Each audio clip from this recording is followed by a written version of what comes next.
Like moths to a flame, you've thrown caution to the wind for a glimpse into our world. Well, now you're in it. Welcome to Effed Up Stories.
Hello, everybody, and welcome to a new episode of Effed Up Stories.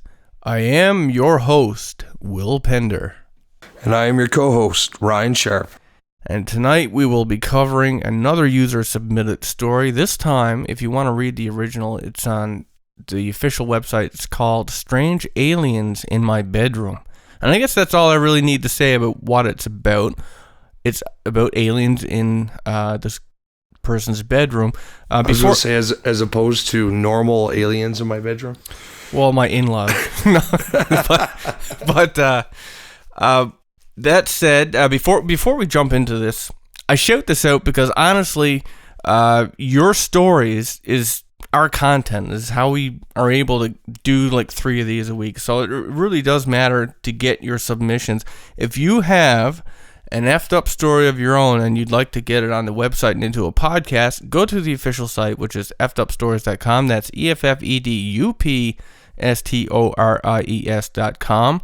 Go to the menu, go to submissions, fill out the form, hit submit. I'll get it on the website and we'll get it into a podcast. And the great thing about user submitted stories is that generally nobody's ever heard them before. It's part of what makes it so interesting for me to get them, and I think that's part of what's so interesting for all of you listeners is that you haven't heard these stories before. So if you have a story, get that into me, and we'll share it around the online campfire. And anyway, so this story is going to be aliens in this person's bedroom, and I keep saying this person. I need to introduce them. The person who submitted the story is Roberto Tirado.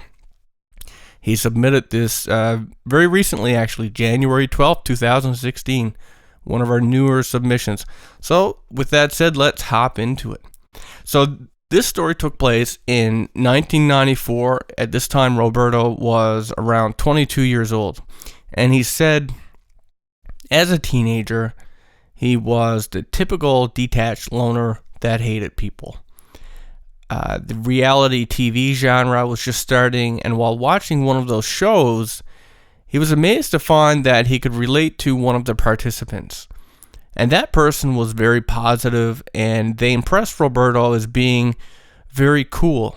And as a loner, he didn't want to be friends with anybody, but here on the TV, surprisingly, was this person that he, for some reason, wanted to be friends with. I guess he felt some kind of a connection with this guy. And by the end of the reality show season, that person on the show died in real life, which really angered and annoyed Roberto. And he was frustrated that such a cool person in his eyes, who was living such a positive, cool life, could meet their death so early. So what he did was he mourned the person. And he did this by looking up at the night sky for 2 or 3 consecutive nights. And he quietly lamented and cursed the unfairness of that person's fate by sending his thoughts to whoever was listening up in the heavens. And he remembers asking them, whoever these people are, or things, to show him why things have to be fucked up like this. And he said when he was doing this, he wasn't specifically focusing on communicating with God or angels or any such religion or specific entities, but he was basically intending to address the spiritual thought or controls of the universe. And that is the best way that he can describe who he was trying to contact. So I guess the powers that be. And a couple of weeks after he stopped mourning, he noticed that he would suddenly sit up in bed, fully awake, right in the middle of his sleep. And this happened randomly for a few more weeks, and each time he was a bit annoyed and curious as to why this was happening. And he had never had this happen to him before. It was entirely new, and since it was the middle of the night, he just brushed it off and went back to sleep. But then one night, he suddenly sat up again, but this time he noticed that two figures were at the foot of his bed. And their silhouette was backlit from behind. And originally he thought that he was looking at his younger brother and sister who had gotten into his room for some reason, but then he quickly realized that that's not what he was seeing. He said his siblings had never before gotten into his room while he was asleep or awake. And I guess that's, or else, right? And Roberto's sudden reaction was to feel anger, and just as he was about to yell at what he thought was his siblings for coming into his room, he suddenly noticed two very odd things. And first he wanted to explain that his sister is skinny and shorter than his brother, who is taller of the two and also fat. Very colorful way to put it. The two backlit figures that he was looking at were also fat and skinny, but the skinny one was taller than the fat one. And they had two thin tubes, and this is one of the aspects of his story I found interesting, was how he described these beings. He said that they were both fat. Okay, they had these thin tubes that were coming out of their heads, and when he realized that they weren't his siblings, his anger quickly changed to confusion, then curiosity, and he was interested in observing as best he could the strange thing that was standing, or things that were standing right there in front of him. And he noticed that it was absolutely quiet except for a very low droning sound. And he said he lives between two freeways, so you can hear cars driving by day and night, but this was different. And there was also a bright, pure, cold white light that seemed to be shining into his room from just above his window. The two silhouetted figures looked like the typical alien greys, but they didn't look exactly alike. The taller, skinny one was about 5 feet tall and had a large, triangular-shaped head with pointy, as he put it, Leonard Nimoy Spock-style ears that were about 5 inches long. He had a pair of tubes that ended in a flat circle coming out of each corner of his triangular head that reached down to the sides of his abdomen. And he seemed to be the one in charge. The shorter, fat one was about 4 feet tall and had a smaller, rounded head, longer pointed ears, which he elaborated to say maybe 10 to 12 inches long, and a shorter pair of tubes coming out of the head that only reached down to his cheeks. Roberto was amused by what he was seeing, and the thought of talking to them entered his head. But weirdly, that thought was interrupted by telepathy between him and the aliens. He could hear them communicating with one another. And he said they were both facing him, but the fat one gestured toward him, like towards Roberto, to alert the skinny one, I guess, that he was awake, that he was aware of what was going on. And the fat one asked the skinny one if he can take this guy and eat him. And which must have been terrifying, right? Yeah, no doubt. And the skinny one turned as if he was annoyed with the fat one's question, like, "Oh, this again, right?" Yeah. Make no wonder you're so always fat. complaining about being fat, Jerry. Keep eating all of our experiments. Yeah, so he's annoyed with this guy, and he turns and looks to him, and he answered him, "No, someone would miss him." And at that moment, Roberto wanted to ask him something, but the skinny one raised his hand, which he said had no fingers, just a thumb, and it looked as if he was wearing a mitten. I mean, that's the way he described his hand. And he immediately, as the alien raised his hand, Roberto said he immediately felt a pressure at the base of his neck. And he calmly answered, "Oh, okay." And it almost sounds like a daze, like he understood. Maybe he was hypnotized to a degree. And he said he quickly fell back into his bed asleep. And the whole episode, he said, lasted less than 10 seconds. But, he's never had a repeat of that experience since. And he's also never repeated any mental communications with the universe again. So, Ryan, your thoughts? Well, I first off, I love stories like this because they illustrate a level of bizarreness that we don't come to associate with the extraterrestrial phenomenon anymore. Once upon a time in the early years, there was all kinds of high strangeness, as we call it today, that would be associated with either UFO sightings or sightings of beings coming from what looked to be crafts, all kind. And I mean, I've heard some really bizarre ones, from people here, seen lights in the sky and heard things in their house to find these strange handprints all over the inside of their door in peanut butter. I mean, it's this kind of strangeness, this kind of, you can't, it makes no sense. You wake up in the middle of the night, there's these two, movie-like gray aliens standing there, except one is tall and skinny and the other one's short and fat, with strange tubes sticking out of their head.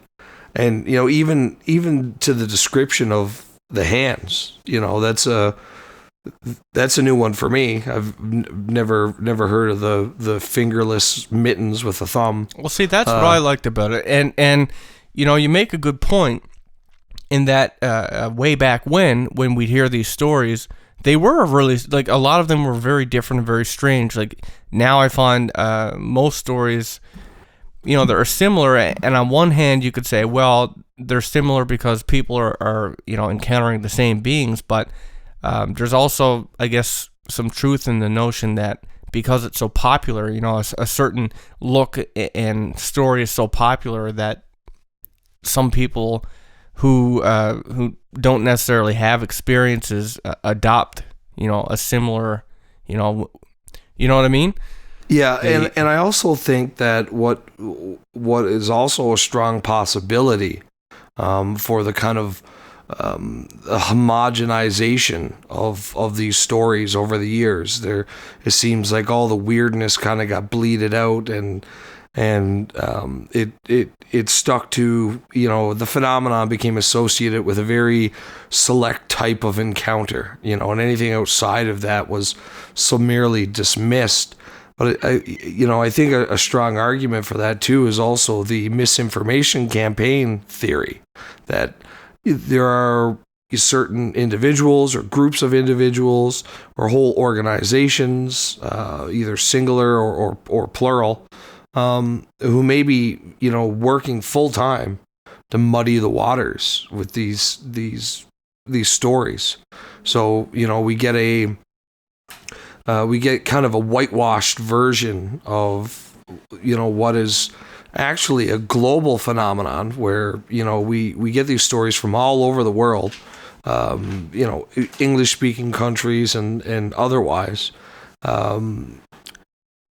But, on the big world scale, we see that a lot of these stories are very similar. Now, is that because, it's the same beings doing the same things over and over? Well, maybe. But also, it could be that these are like the false kinds of situations, and they're being played up to kind of muddy the waters for the real stories. And maybe this is an example of what the real stories are like. There's a kind of a terrifying aspect where, this dopey little alien creature with tubes sticking out of its head is like, so, I'm pretty hungry. Can we eat them now? That's, I mean, on one side is comical, is like a cartoon. On the other side, I'd be curious too, but at that point, I'd be fucking terrified.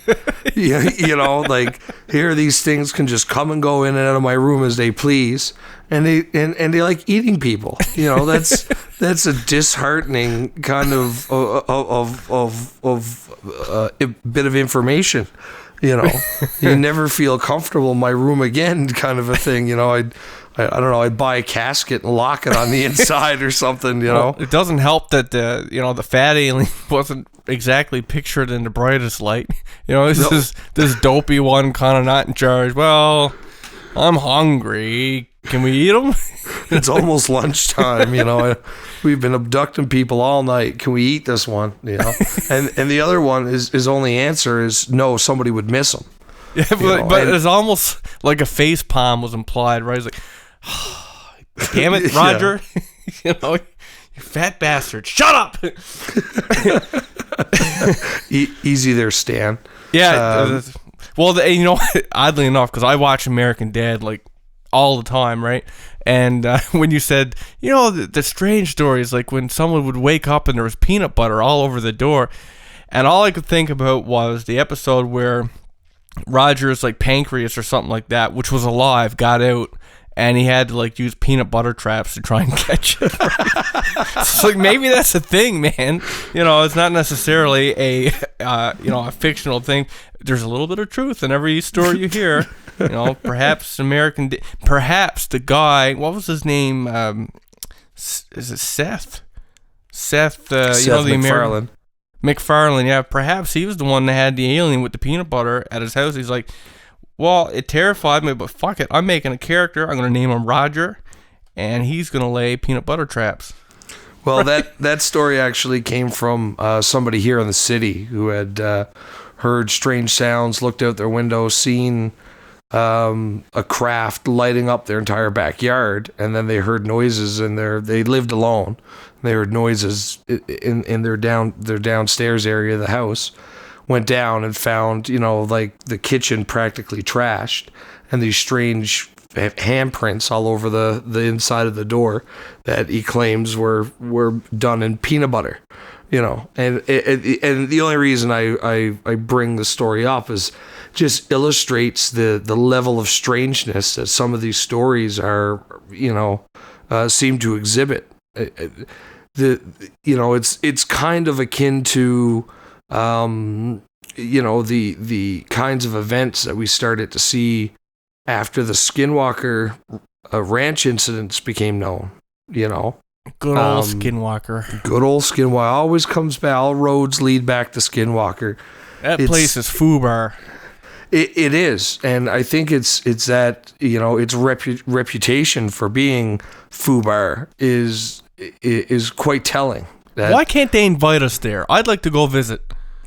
Well, I think is probably a liability issue. We go on the ranch and the Skinwalker eats us because it's hungry, and its fat alien friend is there with him. Then no, he wouldn't be able to get through the tunnel. Remember the tunnel that opened up and the shadow guy got out of it? The fat alien would be like, I'm not walking out there. You bastards. Well, teleport me. That's why we invented spaceships. Exactly. It illustrates a larger or greater reality to these situations. We tend to and here's another an alternate kind of an angle that recently is really caught a lot of traction in my mind. Of course, I read a lot of this stuff constantly, just on my own time. But the idea that extraterrestrials are not necessarily involved, that these are implanted memories, and that the perpetrators are actually human beings performing experiments, but at the same time they're utilizing extraterrestrial technology to do these things. So it seems so mysterious and mystical because it seems beyond the ability of a man.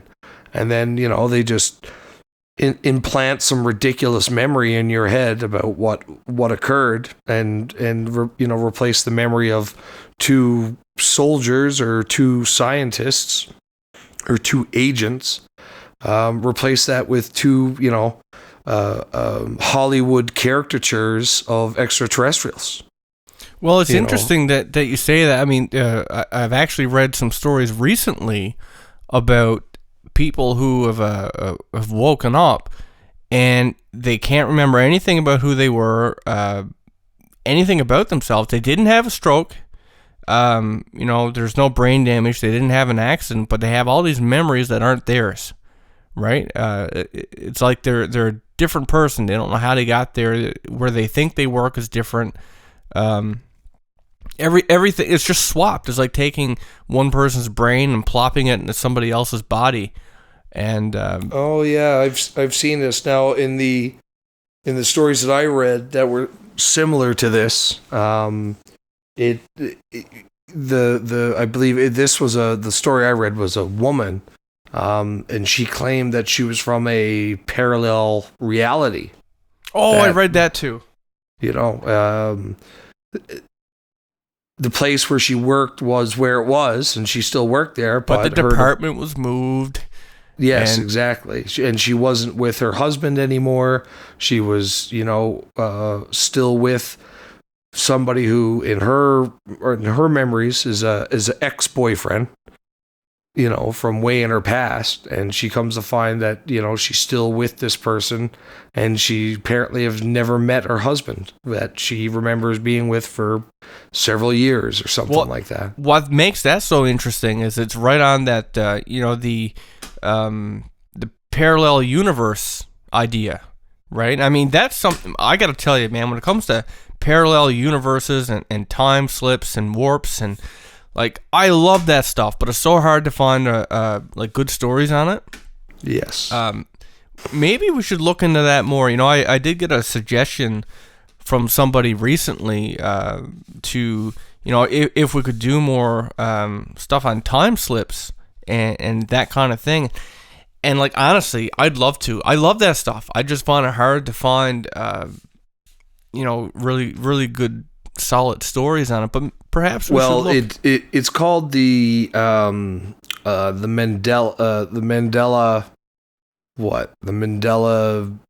theory.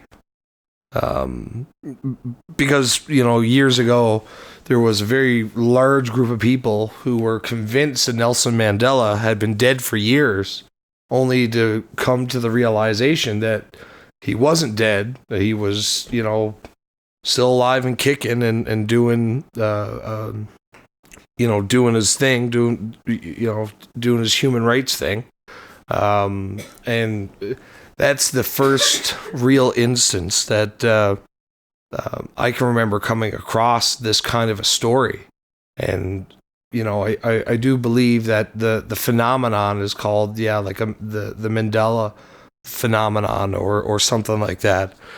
And I mean, this goes into the whole situation with the Berenstain Bears and, we got to cover that too, man. So it's definitely one to, of course we've strayed off topic a little bit like we usually do, but again, it's one of these things where when we're faced with these kinds of stories, I mean, we always, just as the way we do the show, we talk about the story and take it at face value for the purposes of the conversation, because it just, we could sit here and pick every story apart. There's more than enough people out there already on the internet doing that kind of shit. People send us their stories, presumably in some cases, to get it off their chest, because some of the stuff is just too weird for somebody to deal with on their own.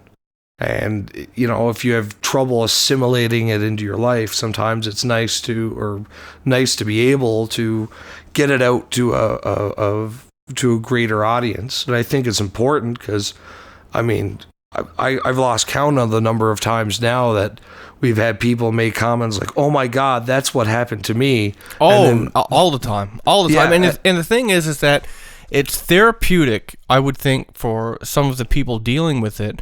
But I also think that there's lots of people who share similar experiences, and it's hard. Like, it would be hard to deal with something like that, and this kind of brings people together, and it gives them a level of comfort that they wouldn't have otherwise, and even more than that, as a group. Let's face it. If you're listening to this show, you're interested in the paranormal, right? And all of us people who are interested in, this is a topic, a broad topic, but a topic that really doesn't have any answers. We discuss it because there is no scientific reason. That's what makes it interesting, is that it's a mystery, and we're all trying as a big group to solve it. We interact in comments. We search out similar stories. We compare notes. That's what we are. We're one giant group of people that are trying to figure these things out because it's interesting, because maybe it's important to you, maybe you have an experience. Whatever the case is, it's something that draws us all in, and you can't just like we can't prove it's true, most of the time you can't prove it's false either.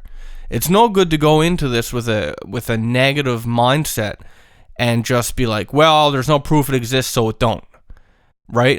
That's just is the wrong way to look at it. That'd be like looking at, okay, well, there's no cure for cancer because we don't know one exists, so therefore one doesn't. Right? You can't go in there like that. We should never look.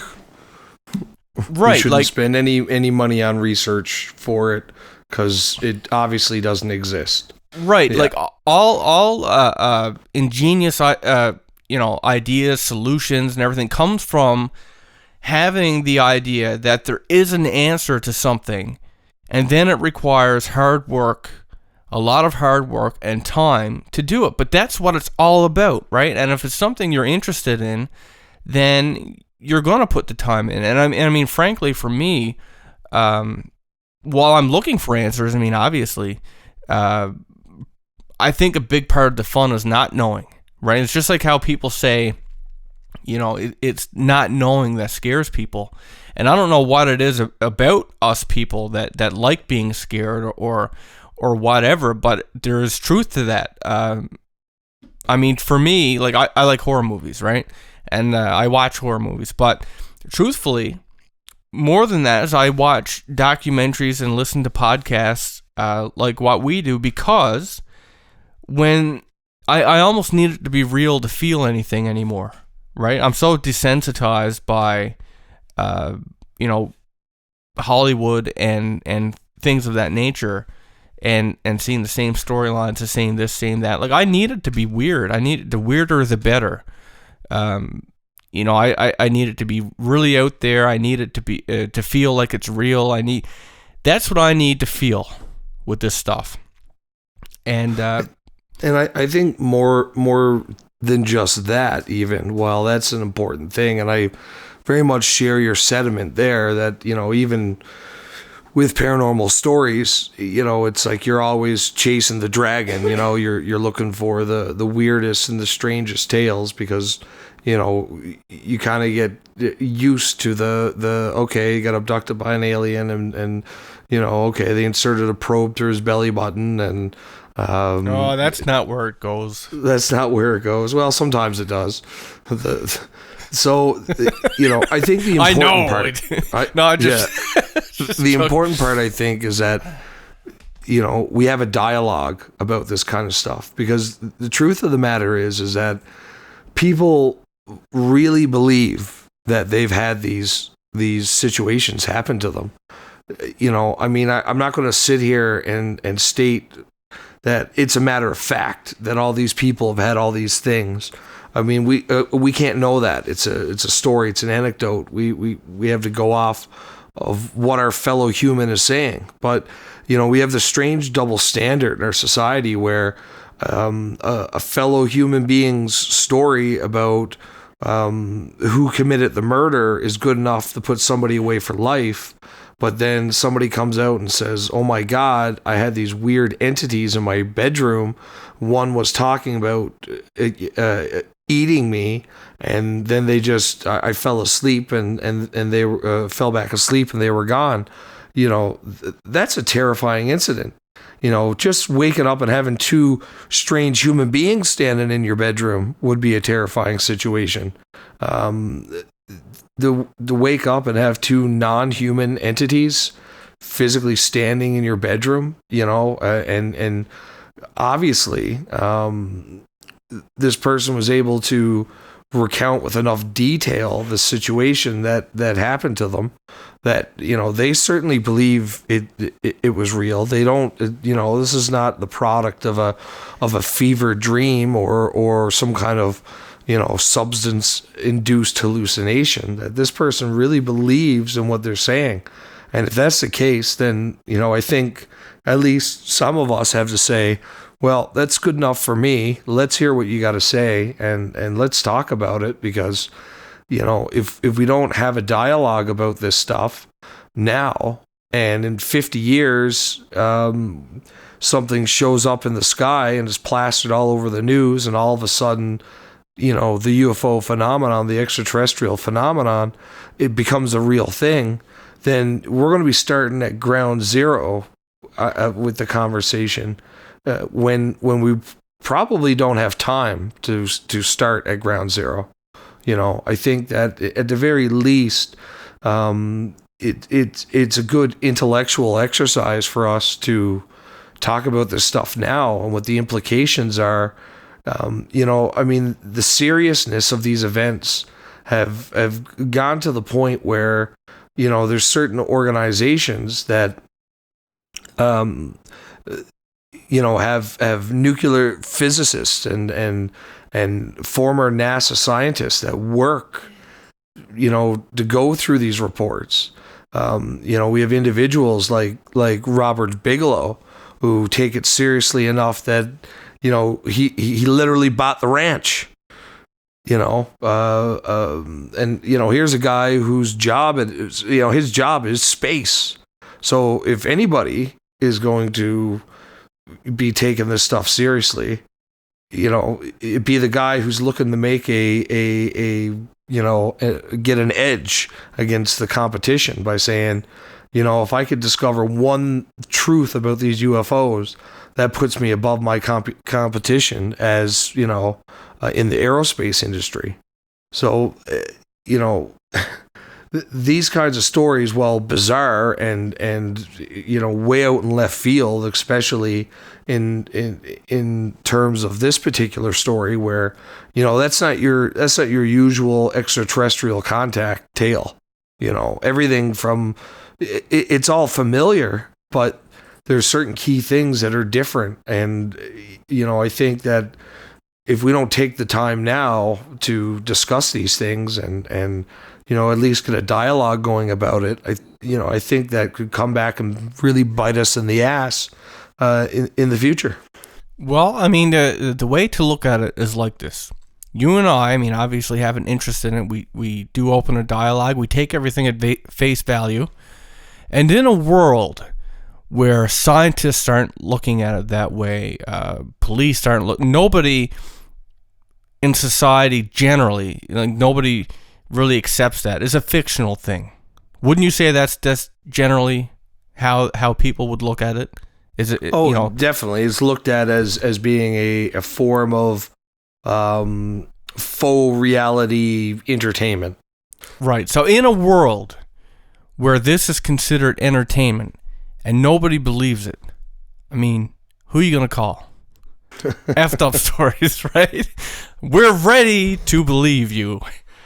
And please don't sue us for that, Ghostbusters. We love your movies. So it's true, right? I mean, we need platforms like this. We really do. If we weren't doing it, I mean, there's already other people doing it, but you know, if mainstream groups aren't going to do it, we have to do it, right? Just you and me, the people that watch our show, the people that watch this stuff, because it needs to be looked at. But, you know, secretly, or, you know, I believe behind the curtains, like we know about Robert Bigelow, but I also believe that, you know, we know this too, like the government and the military. I mean, they're involved. It's just not, it's not put out there for everybody to see, right? Yes. But I guess that's an important distinction. It's not that there's no dialogue going on about this. There's no public discourse, you know. And I think this is the age of crowdsourcing, and you know what a great idea, you know, to tackle problems like these by crowdsourcing it, by getting as many people. You know, we get a couple of thousand people in on it, and everybody discuss it. I mean, that's the beautiful thing about the medium that we are currently using. Wouldn't it be cool if we could get that? Yeah, wouldn't it be cool if we could get like a group of people, you know, people that watch our show who are into this stuff, that you know, are perhaps into it deep like us, and we could all go out as a group and like investigate stuff. And try it. I wish that were possible if I wasn't in the middle of nowhere. I'd totally love to meet up with some of you guys. That's what we're doing here in the digital arena. Yeah, but man, imagine the stories we'd get. See, Ryan and I used to do this kind of thing. Go out and poke and prod around, and you know, we got some stories from it. It's always lots of fun. I really miss those days. Me too. Yeah. Getting old sucks, man. You know. But, you know, on that note, any of you guys out there, if you so feel inclined, if you'd like to pay for Ryan and I to go and research some stuff, you know, I'd be very willing to fly anywhere and on somebody else's dime. On someone else's dime, man. I'd go as far as, well, to a limit. I mean, I wouldn't be like the guy that gets lowered into that well. Remember the Mel's Hole story where, you know, we don't know how far it goes, and they put, I can't remember if they put someone, I know they put like a dog or a something. Well, they were going to lower this guy down there, but at the last minute, I think somebody was like, "You're crazy! You can't do that. Let's lower the sheep down." Right. And then they pulled it up, and all that fucking weirdness with the sheep. Oh, we got to cover that story too, man. All right.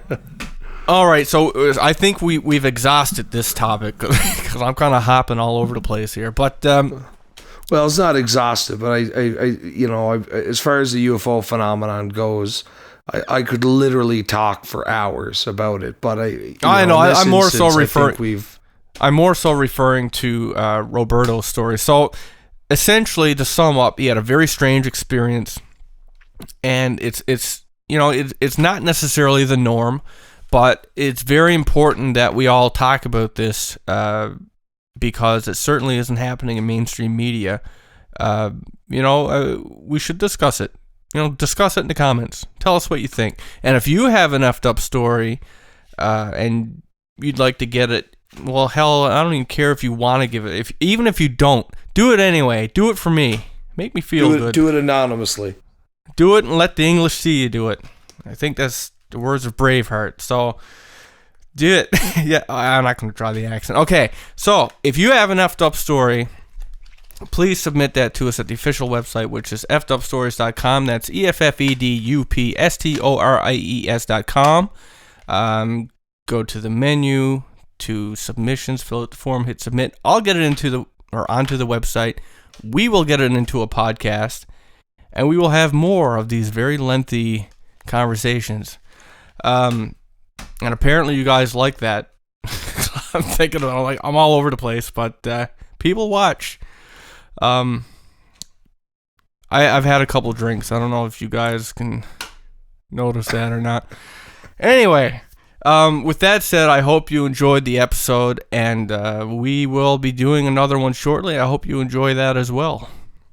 Thank you so much for listening, everyone. Good night.